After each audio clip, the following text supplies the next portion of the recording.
Majalisar Dattijai ta ƙi tabbatarwa da mutum uku a matsayin minista da Tinubu ya ba da sunayensu. To jama'a assalamu alaikum.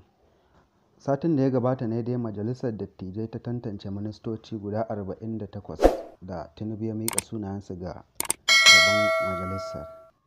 Sai dai kuma har yanzu Majalisar Dattijan ta ƙi tabbatar da mutum uku daga cikin wadda aka ba da sunayensu.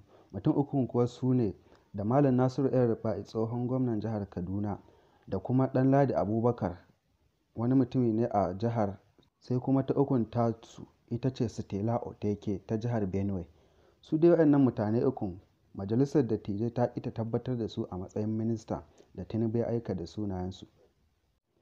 Mutum na farko dai shine Malam Nasiru El-Rufa'I tsohon gwamnan jihar Kaduna.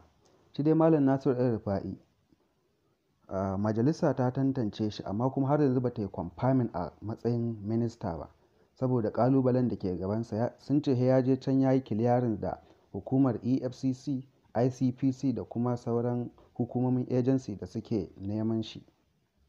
Sai na biyun shi ne Abubakar Ɗanladi ɗan jihar Taraba ne.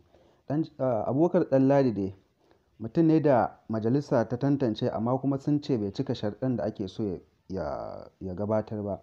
Ina jin ko matsalar takardu ne ko dai sauransu, suna nan dai ana ta cece-kuce amma takamaimai dai abin da ya samu da shi har yanzu ba su fito sun faɗa ba. Sai kuma ta ukunsu Stella Oteke. Ita dai Stella Oteke takamaimai ma sun ce ita bata ma cancanta a bata minista ba, su 'yan majalisun dattijan kenan.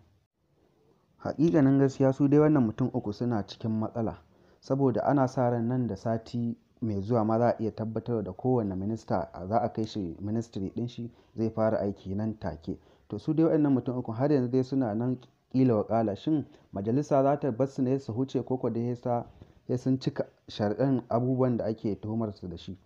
Malam Nasiru El-Rufa'I, Stella Oteke da kuma shi wannan Ɗanladi Abubakar na jihar Taraba.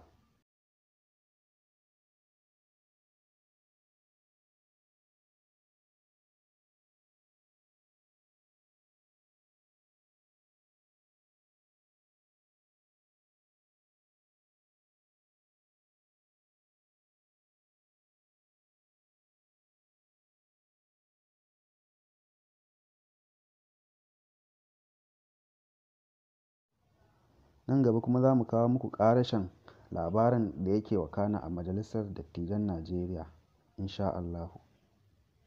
Allah kuma ya kawo mana ci gaba a ƙasarmu Najeriya mai albarka. Wassalam. Allah kuma ya zaunar da ƙasarmu Najeriya da ma maƙociyarmu Nijar lafiya ya kuma sa mu ci gaba. Amin ya Allah. Wassalam.